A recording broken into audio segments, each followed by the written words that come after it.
Jóvenes alumnos, tengan ustedes muy buenas tardes. El día de hoy nos estamos congregando para hablar sobre un poeta extraordinario, César Abraham Vallejo Mendoza. Un poeta que trascendió las fronteras peruanas y que fue un aporte extraordinario para la literatura peruana y universal. Vallejo, el poeta de la figura triste. En múltiples oportunidades, críticos literarios le han dedicado obras de horas y libros enteros para hablar sobre la obra y la producción literaria de don César Vallejo. Por ejemplo, Juan Córdoba nos dice: el desconsuelo o soledad o tristeza solo era una faceta en la cual se inspiraba de vivencias propias para mostrar esa filosofía que definía y marcaba etapas y léxicos diferentes en su vasta producción literaria. No fue un poeta común y corriente, fue un poeta extraordinario que rompió esquemas, que usó el lenguaje de la forma más bella, que mostró a través de sus escritos cosas extraordinarias que pasaban en el mundo, cosas positivas y negativas, como lo vamos a ver luego en sus poemas y sus poemarios que nos dejó como legado literario. Antenor Orrego dice: a partir de este sembrador se inicia una nueva época de la libertad, de la autonomía poética, de la vernácula articulación verbal. Él lo toma, fíjate, como un sembrador nuevo, un hombre que quiso cambiar la época, pero con una autonomía poética, es decir, una poética no plagiada de nadie, sino que le pertenecía a él. Enrique Link le dice: hay una precisión admirable en los atentados de Vallejo contra la lógica, la gramática y la ortografía, exactitud que solo le está concedida al poeta como manipulador del imaginario verbal. En tal sentido es absolutamente ejemplar. Vallejo rompió esquemas, amigos. No fue aquel que escribió como escribían todos, fue un poeta que hasta inventó términos para sus poemas. Esperpegia, uno; trilce, otros.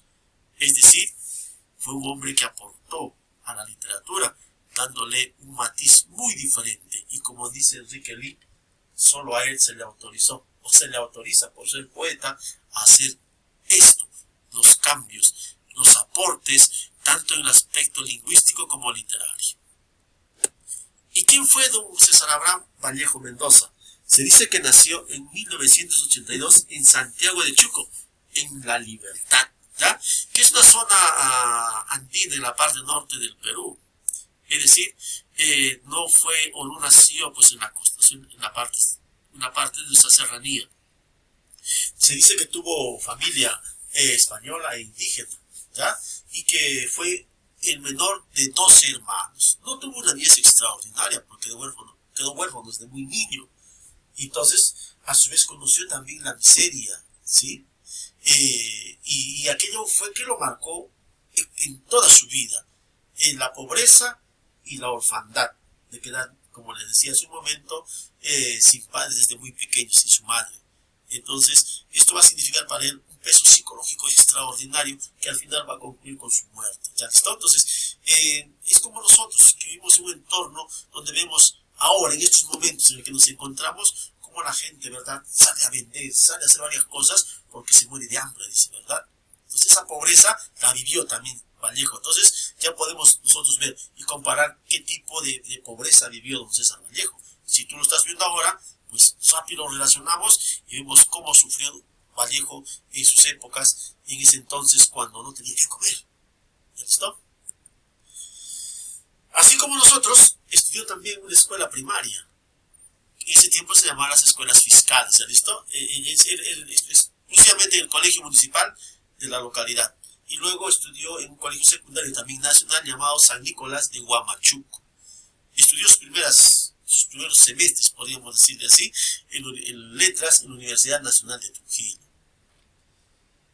Ya desde muy joven, fíjate, en 1918 va a publicar su primer libro, Los Heraldos Negros, un libro extraordinario, un libro que cuando lo vas a leer, pues tiene ese sentido de amor, de protesta, de amor a la humanidad también, de disconformidad, Los Heraldos Negros.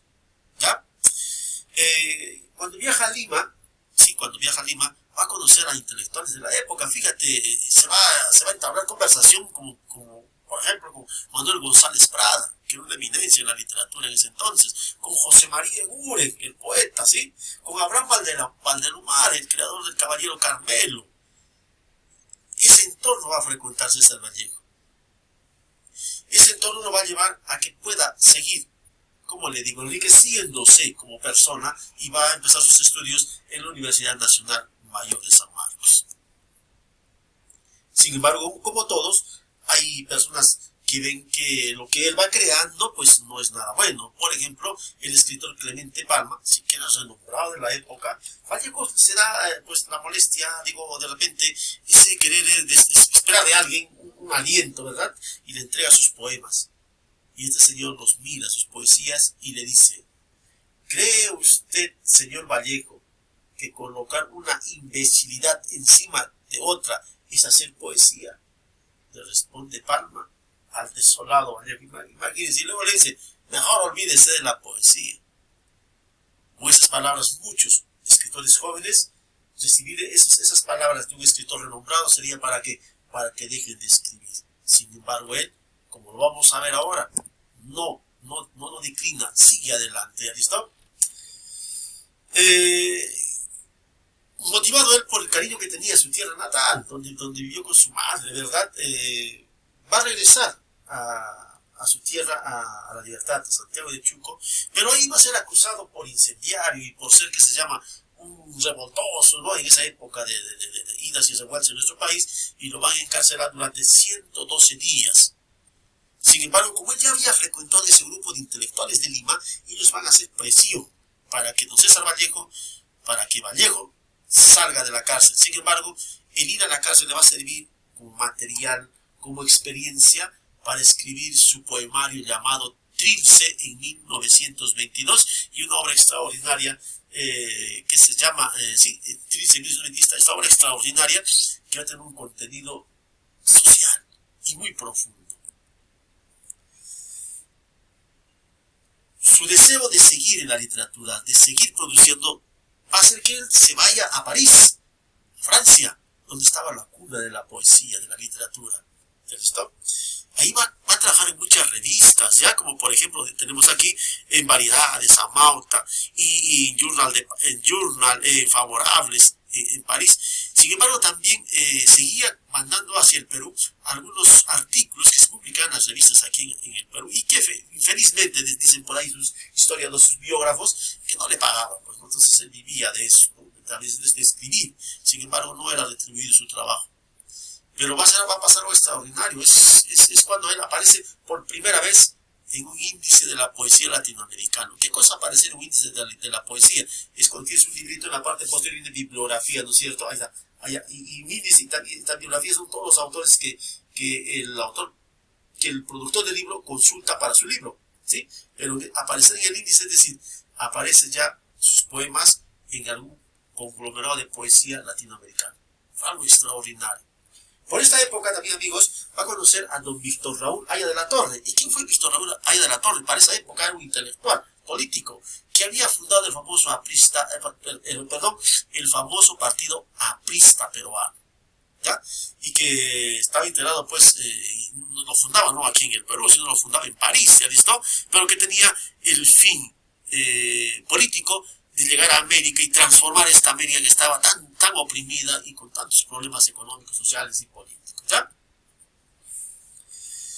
Vallejo, como le decía hace un momento, su trabajo era escribir, y el trabajo a veces no era muy bien remunerado. Entonces Vallejo en París no pasó la gloria de viajes, de turistas, sino pasó muchas penurias, hasta, como decían, pasó hambre, ni dónde comer. Es decir, era un tipo que vivía de la calidad de los hombres de la época que se dedicaban al intelecto de la literatura, ¿ya? Y por esa época, en 1928, va a conocer a Georgette, una joven muy hermosa que va a marcar su vida y le va a dar también un poquito de rumbo a aquello que lo tenía un poco ya desanimado, ¿no es cierto? Y le va a dar un poco de rumbo a su vida en estos avatares de la literatura y su paso por París, por Francia. En este año también, en 1928, se le da por viajar a la Unión Soviética, y la Unión Soviética estaba dando cambios estructurales del comunismo, es decir, era la Unión Soviética un conglomerado de países que se llama muy pobres, que estaban pasando a formar un conglomerado ahora de una sociedad más grande que se llamó la URSS, ¿verdad? Unión Soviética, y se estaba dando ese cambio al comunismo. Y ahí llega don César Vallejo. Ese cambio de transformación de esa sociedad pobre a una sociedad comunista le hace tener otra visión de la política que él tenía, y rompe con el APRA y se declara comunista. ¿Ya? En 1929, otra vez, pero regresa a París y otra vez regresa a la Unión Soviética en 1929. Pero como ya tenía ideas comunistas y el mundo europeo no era bien visto esta forma de política, es expulsado de Francia. ¿Sí? Entonces, como lo botan de Francia, se va a España. ¿Sí? Y en 1931 va a publicar su obra Tungsteno, una obra que tiene un gran contenido social porque nos narra sobre las penurias y el abuso que se cometía en las minas que había en el Perú. Así como el que tenía dinero se llevaba a los pueblos andinos a hacerlos trabajar, explotar, y hasta se moría en las minas, ¿verdad? Esa es más o menos la temática. Sin embargo, en este mismo año, Vallejo vuelve a la Unión Soviética por ese afán, ¿no? de que tenía ya ese gusanito, ese bicho que le había picado del comunismo, donde todo era pues el comunismo, ¿no? Usted sabe, era que todos tener por igual, todos ganar por igual, que no haya pobreza. Entonces eso lo movía un poco a Vallejo, que lo obliga, que decide ir otra vez a la Unión Soviética, ¿ya? Y al regresar en 1932 en España se va a unir al Partido Comunista Español. Va a ir otra vez a París, pero ya no va a poder entrar legalmente, va a tener que ser ilegal, ¿no es cierto? Porque en París no eran bien vistos los que profesaban las ideas comunistas. En 1934 se va a casar con Georgette. Ve consumado ese amor que tenía esta bella mujer, y se va a casar con ella. Vuelve a España otra vez, y en esta época encuentra cuando estalla la Guerra Civil Española. ¿Qué es la Guerra Civil Española? Pelearon civiles y militares. Se dice que peleaban hermanos contra hermanos, padres contra hermanos, porque la población no estaba contenta con el gobierno del comandante Franco y comienzan a pelear entre ellos. ¿Sí? Es decir, peleaban españoles contra españoles. Y esa revuelta, ¿sí? de querer ver al pueblo español cambiar sus estructuras de pobreza, de opresión, hace también que don César Vallejo viva esos acontecimientos históricos, y como fruto va a escribir su obra España aparta de mí este cáliz. En 1937, fíjate, ya es invitado y va a participar en un congreso de escritores en Madrid, y donde va a presentar el libro Poemas Humanos. Solo el título, fíjate, Poemas Humanos, donde va a narrar cómo el hombre a través del tiempo lucha por ser libre, lucha por una sociedad justa, etc. Algunos años después va a regresar a París.